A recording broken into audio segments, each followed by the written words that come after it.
चलिए, आपका स्वागत है। वक्तव्य प्रस्तुत करिए।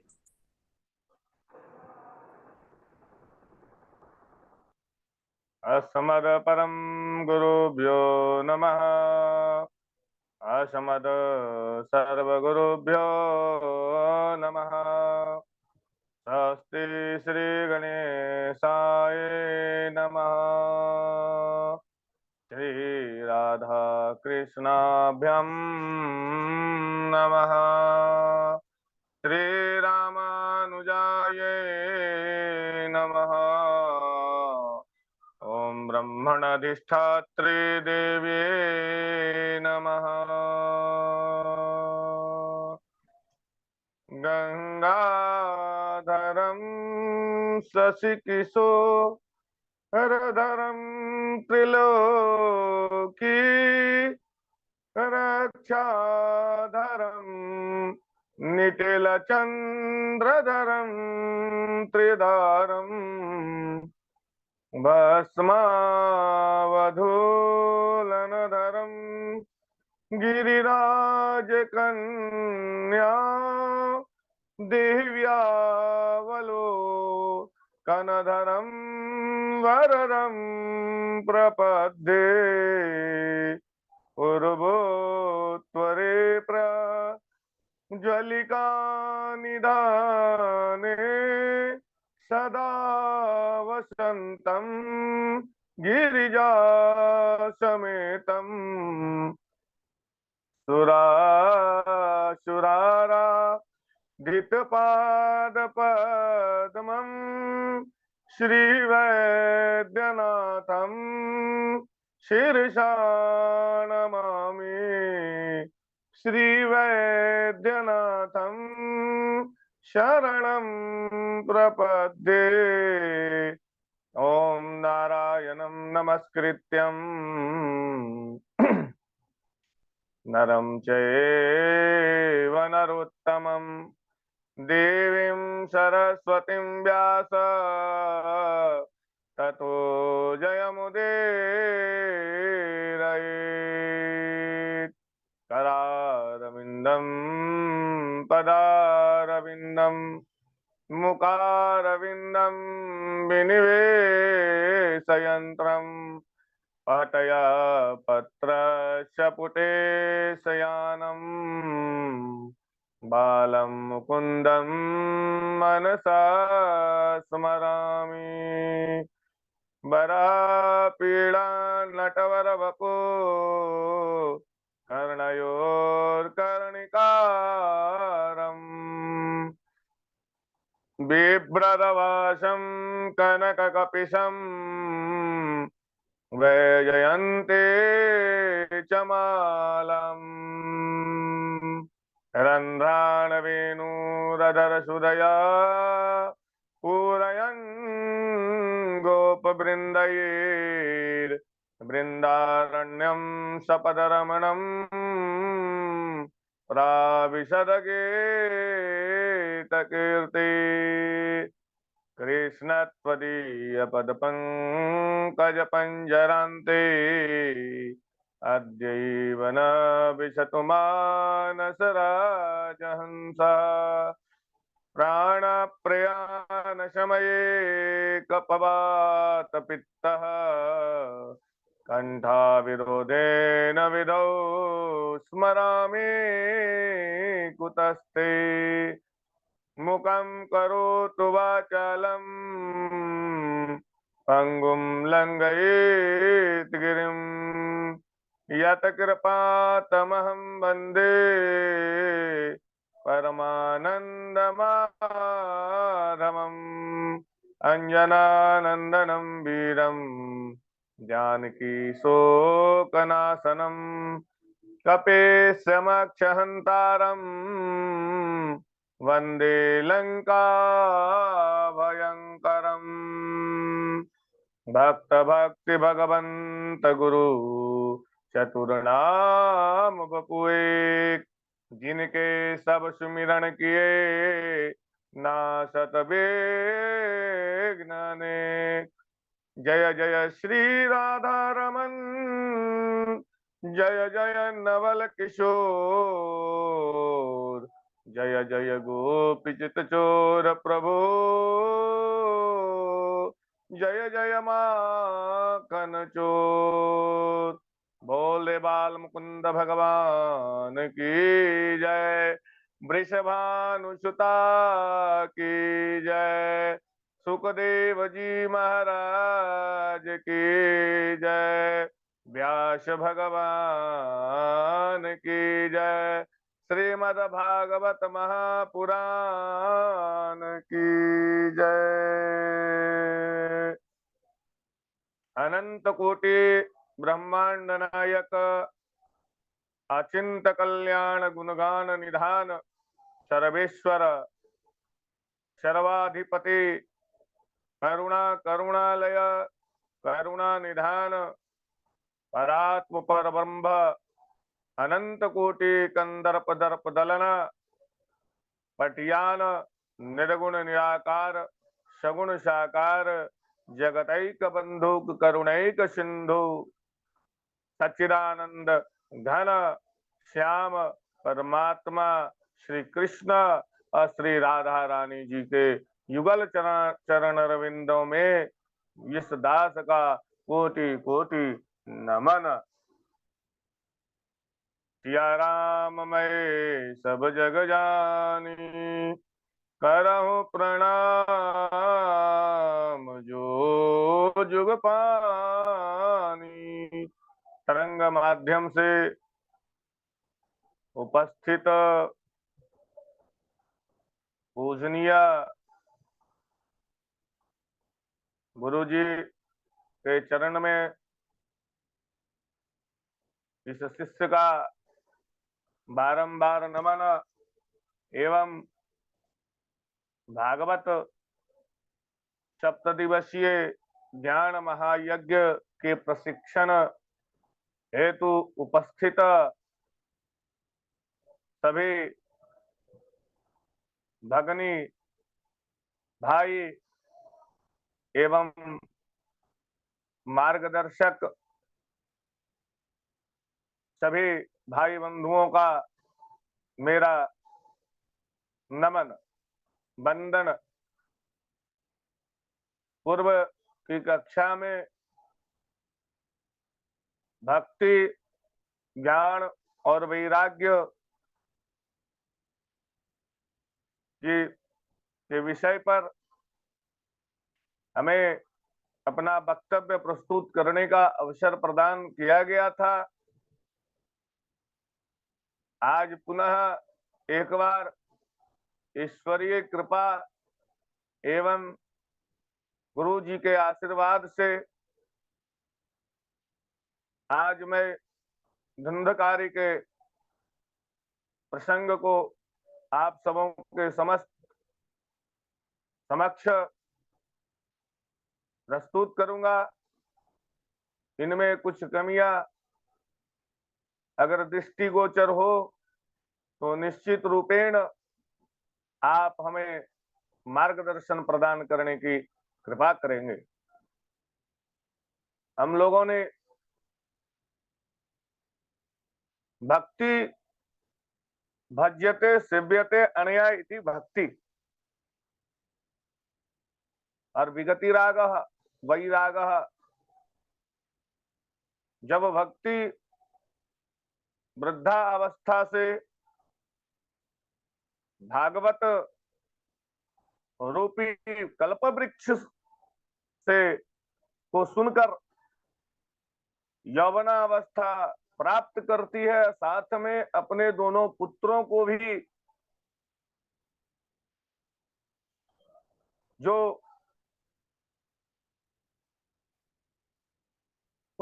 भी जो वृद्धावस्था को प्राप्त थे, अचेतन रूप में अवस्थित थे, उनमें जब चेतना आ गई तो उसमें भक्ति सुतौ तौ तरुणौ गृहीत्वा प्रेमैक रूपा सहसा विरासेत्। श्री कृष्ण गोविंद हरे मुरारे नाथेति नामानि मुहुर्वदन्ति। और इस प्रकार से हम लोगों ने पूर्व के अवसर पे मैंने जो वक्तव्य रखा था, भक्ति कहाँ अवस्थित हो, इस संबंध में भी मैंने प्रस्तुत किया था कि भक्ति जो है सभी के हृदय में निवास करे और के विशुद्ध्यन्ति वदन्तु मह्यम्। किसका किसका इससे कल्याण होता है, इसके संदर्भ में भी हम लोग जो है पूर्व की जो अवसर हमें प्राप्त हुआ था उस पर मैंने अपनी बात को रख चुके थे। आज ये जो कथा है, इस कथा को सुनने मात्र से भगवत भक्ति एवं मोक्ष प्राप्त होता है। तुंगभद्रा नदी के निकट उत्तम नामक एक नगर है, जहां आत्मदेव नामक ब्राह्मण निवास करते थे। और आत्मदेव ब्राह्मण कैसे थे? तो आत्मदेव ब्राह्मण नित्य कर्म में तल्लीन, वैदिक ज्ञान में पारंगत, धन की भी प्रचुरता थी, अपितु जो एक उस समय ब्राह्मण का कर्म होता था भिक्षा के माध्यम से जीव को पार्जन करना, तो उन्होंने भिक्षा वृत्ति से ही अपना जीव को पार्जन करते थे। ऐसे आत्मदेव थे और सत्कर्मों में तत्पर रहते थे। और उनकी पत्नी धुंधली धुंधली धुंधम अज्ञानम कलहम याति या सा धुंधली। धुंधली का स्वभाव कैसी थी? धुंधली अपने स्वभाव से चिड़चिड़ा थी, चिड़चिड़ी थी, क्लेश करने वाली थी, गृह कार्य में निपुण थी, ऐसी थी धुंधली। और तो और झगड़ालू प्रवृत्ति के कारण अपने आसपास के क्षेत्र में प्रसिद्धि भी प्राप्त कर चुकी थी। लेकिन आत्मदेव को संतान नहीं थे, तो चिड़चिड़ापन होने का कारण एक कारण ये भी होता है कि समाज में अगर संतान या पुत्र नहीं है तो आसपास के लोगों के द्वारा बहुत सारी बातों को जो सुनने योग्य नहीं होता है उसको भी कानों तक सुनाया जाता है। तो आत्मदेव बड़ा ही यज्ञयाजन पुत्र प्राप्ति के लिए उन्होंने किया, लेकिन उन्हें संतान की, पुत्र की प्राप्ति नहीं होती है। बड़ा दुख और चिंता से विचलित होकर उन्होंने घर को त्याग वन की ओर प्रस्थान कर गए। जब वन की ओर प्रस्थान करते हैं, वन में जब उनको प्यास लगती है तो वे नदी के किनारे अपनी प्यास बुझाने हेतु आते हैं। तो मार्ग में उन्हें एक सन्यासी नजर आता है। सन्यासी नजर आता है तो बड़ा कह के अच्छा ठीक है, पानी पीने से पूर्व मैं इनका अभिवादन तो कर रहा हूं। तो सन्यासी के पास जाते हैं प्रार्थना निवेदन करते हैं तो कहते हैं, हे आत्मदेव, हे ब्राह्मण, तुम्हें किस बात की चिंता है और तू इस वन में इधर उधर भटका क्यों जा रहा है? तो सन्यासी को सारी बात सुनाते हैं। बड़ा मैं अपने स्वयं से दुखी हूं। यहां तक बात बताते हैं कि भाई हमारी जो घर में गैया है वो गैया भी बंजा हो गई है, उससे भी वो भी गर्भ धारण नहीं कर रही है। वृक्ष लगाया, वृक्ष तो बड़े हुए, अपितु वृक्ष से फल की प्राप्ति नहीं हो रही है, वृक्ष में फल लग ही नहीं रहा है। और क्या बताएं सन्यासी बाबा आपको कि मैंने जो बाजार से फल इत्यादि सामग्री भी लाता हूं तो वो कुछ दिनों के लिए ही सही रहता है, बाकी कुछ दिनों के बाद विषाक्त हो जाता है, खाने योग्य नहीं होता, दुर्गंध हो जाती है।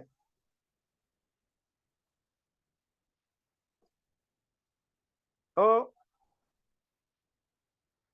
ऐसी स्थिति है। तो ऐसी ऐसी बात है। तो सारी आत्मदेव सारी मनोदशाओं का अपना दुख की पीड़ा को अपने रखते हैं। कहते हैं अच्छा ठीक है। अरे आत्मदेव, इस जन्म क्या, तुझे 7 जन्मों तक जब ललाट देख लेते हैं तो कहते हैं तुझे 7 जन्मों तक संतान योग्य है ही नहीं।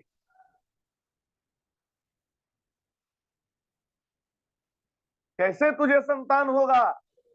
ये बात जब सुनते हैं आत्मदेव, बड़ा उनको आत्मग्लानि होती है और कहते हैं, हे सन्यासी बाबा, चाहे जो भी कुछ हो जाए, मैं आपके चरणों में अपना प्राण त्याग दूंगा, अपितु मुझे पुत्र प्राप्ति हो ऐसा आप उपाय कुछ सुझाइए।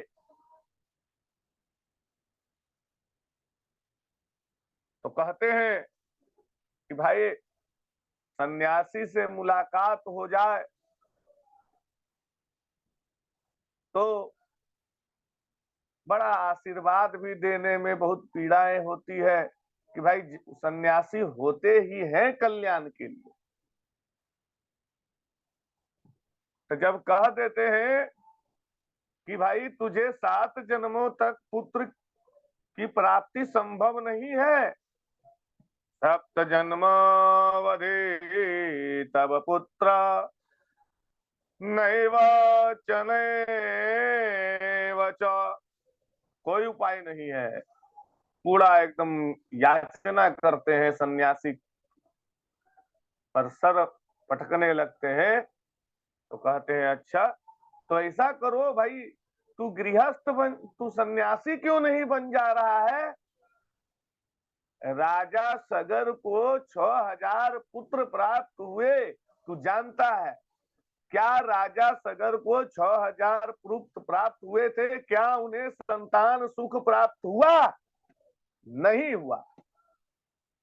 तो इसका क्या गारंटी है कि तुझे पुत्र मिलेगा तो वो तुमको सुख देगा?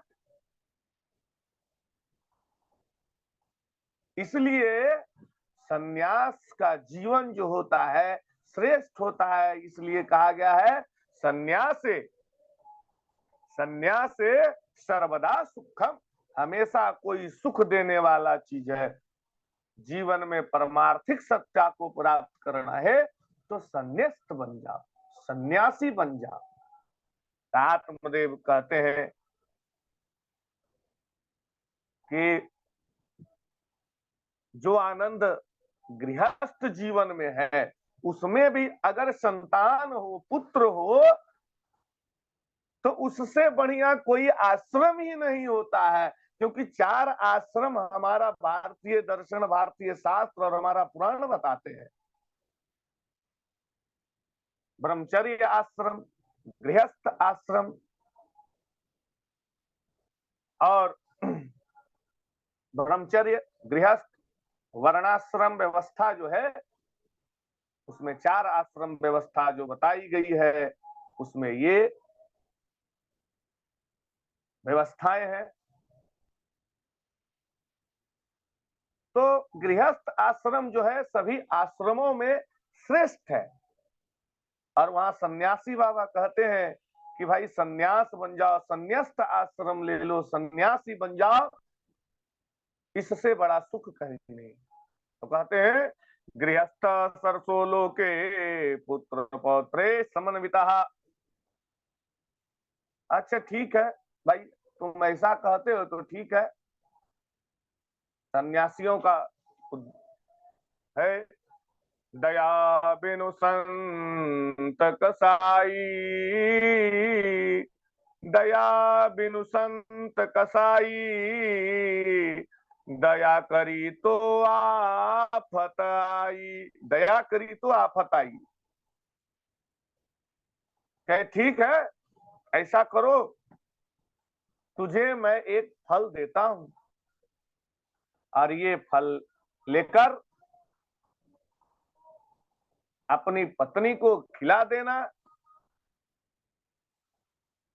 योग्य पुत्र तब होगा, उसके लिए 1 साल तक के लिए कुछ नियम और व्रत है जिसको पालन कराना पड़ेगा। फल देते समय इन्होंने अपनी बात को रखी। क्या रखी भाई? उसको कहना पतिव्रता रहे, उसको ये कहना कि दान देने योग्य दान देते रहे, उससे ये कहना कि भाई समय समय पर ब्राह्मणों को भोजन कराते रहे। तो इससे क्या होगा?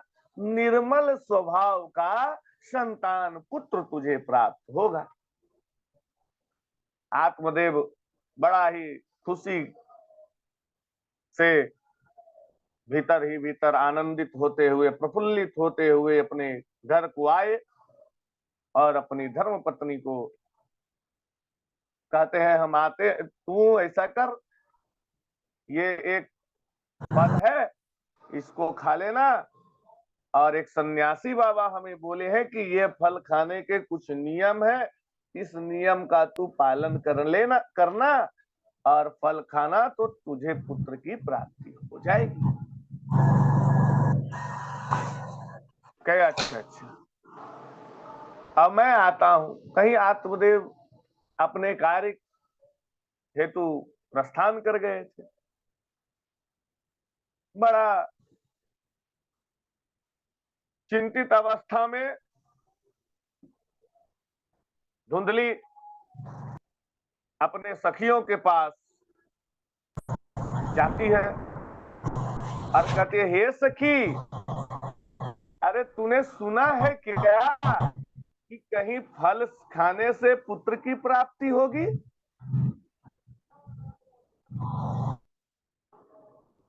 अरे सखी, अगर ऐसा हो जाता है तो हम कैसे भोजन करेंगे? हम तो कमजोर हो जाएंगे। सुने हैं सखी कि भाई जब गर्भ धारण हो जाता है तो भोजन की मात्रा भी कम हो जाती है, जिससे जो है ऊर्जा कम हो जाएगी। घर का भी कार्य ढेर सारे पड़े हैं, कैसे मैं इसको संपन्न कर पाऊंगा? और तो और कहती है धुंधली कि भाई ये कहीं सुखदेव जी महाराज ऐसा हो गया और कहीं उस गांव में डकैती अगर हो गई, मान लो डकैत घुस जाता है और मैं गर्भवती रहूं तो सारे तो भाग जाएंगे, मैं तो घर में ही रहूंगा, मैं तो खामखा मारा ही जाऊंगा। और तो और अगर पुत्र प्राप्त हो भी जाते हैं, चलो मान लिया, तो हमारी ननद आएगी, दक्षिणा की डिमांड करेगी कि भाई बड़ा खुशी हुआ कि भैया जी को पुत्र हुआ है, तो भाई हमें भी कुछ तो नेक जोक दे दो, तो इससे मेरा जो खजाना है वो भी खाली हो पड़ेगा। तो खजाना जो खाली हो पड़ेगा, तो नाना प्रकार से जो है अनेकों कुतर्क करती है वो अपनी सखियों के साथ, और अंततः जो है वो फल को ग्रहण नहीं करती है। और क्या होता है, बड़ा ही उसी क्षण उसकी बहन वहां आती है और कहती है, बहना तुम्हारा चेहरा मुरझाया हुआ क्यों है, दुख का कारण क्या है, तू मुझसे बता। कहे कि देखो आत्मदेव जो है फल ला के दिए हैं, कह रहे थे ऐसी ऐसी बात है, खा लोगी तो पुत्र प्राप्ति हो जाएगी। बहना बड़ा कष्ट है, कहता है कि संतान को गर्भ जब स्त्री कोई धारण कर लेती है, और जब प्रसव की पीड़ा बड़ा ही कष्टदायी होता है बहना, इसलिए हमसे तो ये काम संभव नहीं है। कही अच्छा ठीक है बहना, कोई बात नहीं है, मैं गर्भ को धारण किया हूं, ऐसा करना, मेरे पति बड़े ही दूसरे किस्म के आदमी हैं, बड़ा लोभी किस्म के हैं, उनको जो है मना फुसलाकर तू कुछ टका धन दे देना, वो जो मान जाएंगे, और हमसे जो हमारा जो पुत्र उत्पन्न होगा मैं तुझे दे दूंगा।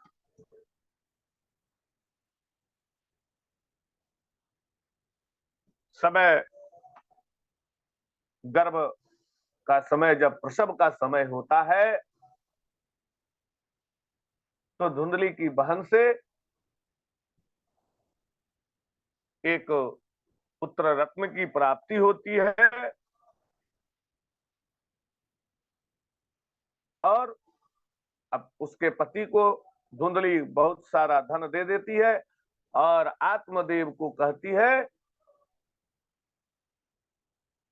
कि बड़ा ही कहीं कुछ कष्ट नहीं हुआ, और आपको जो है पुत्र रत्न प्राप्त हुए हैं। धुंधली जाके सुखद समाचार सुनाती है, और बड़ा ही आत्मदेव प्रसन्न चित्त हर्षोल्लास के साथ जो है ब्राह्मण इत्यादि को भोजन दक्षिणा आदि देते हैं, और जात कर्म संस्कार उस बालक का करते हैं। तो पत्नी कहती है, अजी हमने इतना पीड़ा सहकर पुत्र को उत्पन्न किया है, और आप जो है कि आप अपने अनुसार नाम रखिएगा, ये नहीं चलेगा, ये नहीं चलेगा। हम अपने अनुसार नाम रखेंगे। तो माँ का नाम था धुंधली, और तो उसका पुत्र हुआ धुंधकारी, धुंधकारी पुत्र हुआ। तो धुंधकारी क्या हुआ, धुम धुम कलहम कलेश करोति कारयति सह सह धुंधकारी। क्या करता था धुंधकारी, भाई स्वयं तो झगड़ालू था ही, आपस में एक दूसरे से भी लड़ाया करता था, इसीलिए इसका नाम पड़ा धुंधकारी। इसकी माँ भी जो थी कलह प्रिय स्त्री थी, झगड़ा करती रहती थी। तो जैसा होता क्या है कि समाज तो है ही, साथ में संस्कार की जब बात होती है तो माँ जो होती है प्रथम गुरु होती है। मातृदेवो भव, पितृदेवो भव, आचार्य देवो भव। अगर माँ उचित मार्गदर्शन करे तो कभी भी पुत्र दुराचारी होगा ही नहीं।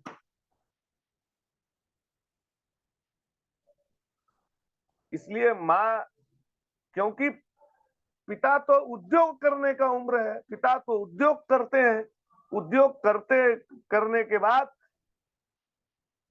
थके हारे कितनी समस्याओं को, चूंकि गृहस्थ जीवन में बहुत सारी समस्याएं हैं और उसका समाधान करने का दायित्व उन्हीं के पास रहता है।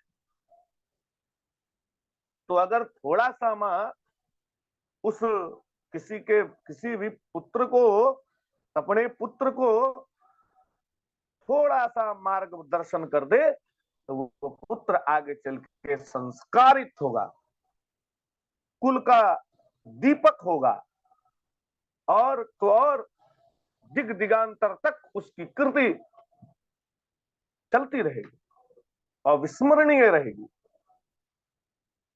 तो धुंधकारी नाम पड़ गया और उसका स्वभाव वही था कि आपस में अपने तो झगड़ालू था ही, दूसरे में भी झगड़ा लगा दिया करता था।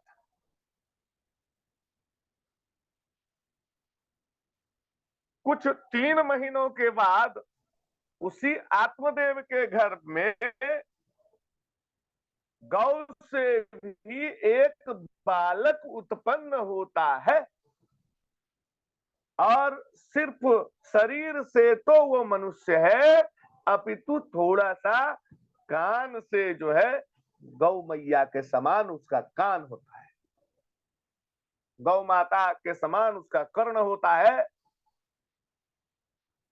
जब इस बात की चर्चा समाज में होती है तो कहते हैं भाई आत्मदेव का तो भाग्योदय हो गया, धुंधली भी पुत्र को जन्म दी है, और आज तक तो ये भाई गौ देवी के तुल्य है, और गैया भी जो है बालक को जन्म दिया है, उसका भी जात संस्कार करके उसका नामकरण आत्मदेव रखते हैं और उसको कहते हैं गोकर्ण नाम रखते हैं। बोल दे गोकर्ण भगवान की जय। गोकर्ण दोनों जब अवस्थाएं आती है तो दोनों अपने कृति के लिए विख्यात होते हैं। विख्यात तो दोनों होते हैं, किसके लिए विख्यात होते हैं? तो विख्यात हो जाते हैं दोनों, एक तो जो है कला के लिए विख्यात होते हैं और दूसरा जो है महान पंडित होते हैं। गोकर्ण पंडितो ज्ञानी धुंधकारी महाखल, धुंधकारी महान ठग होता है, और गोकर्ण जो है शुरू से ही श्रीमन नारायण नारायण हरि। आज तक आज की कथा यहीं पर विश्राम हम अपनी वाणी को देते हैं। कुछ कमी या त्रुटियां हुई हो तो निश्चित रूपेण आवश्यक मार्गदर्शन प्रदान करेंगे। ओम कृष्णाय वासुदेवाय हरे परमात्मने प्रणत क्लेश नाशाय गोविंदाय नमो नमः। बोल दे बाल मुकुंद भगवान की जय। भागवत महापुराण की जय। बहुत बढ़िया, बहुत सुंदर डॉक्टर साहब। अभी हमारे डॉक्टर रविशेखर आजाद जी बड़ा ही अद्भुत वक्तव्य प्रस्तुत किए। महात्म के अंतर्गत जो धुंधकारी पंडित आत्मदेव जी का और गोकर्ण जी का उपाख्यान था, उन्होंने बड़ी ही अद्भुतता के साथ, सहजता के साथ प्रस्तुत किया। बहुत ही स्पष्ट वाणी है और समझाने का जो जो शैली है, जैसे एक नदी का प्रवाह होता है। देखिए, हम हमेशा यही कहते हैं कि वक्ता की वाणी एक नदी का प्रवाह जैसे होना चाहिए, एक अलग ही उसका जो है तो मस्ती होनी चाहिए। ऐसे ही डॉक्टर साहब के उस वाणी पर हमको झलक दिख रही थी, बड़ा आनंद आ रहा था। और एक तन्मयता के साथ जो एक ध्यान केंद्रित होता है श्रोताओं का वक्तव्य उस चरित्र के साथ, तो उस चरित्र को आपने चित्रण किया अपने मुखारबिंद से। बहुत बढ़िया, बहुत बहुत साधुवाद आपका। जितने लोग जुड़े हैं सभी बड़े। सब आपका आशीर्वाद है गुरु जी। बहुत बस आशीर्वाद दीजिए कि अधिक से अधिक समय दे पाए। हाँ, बिल्कुल बिल्कुल, समय आप दें। बाकी बहुत अच्छा आपने महात्मा का कथा हमको सुनाया, आज बड़ा आनंद आया।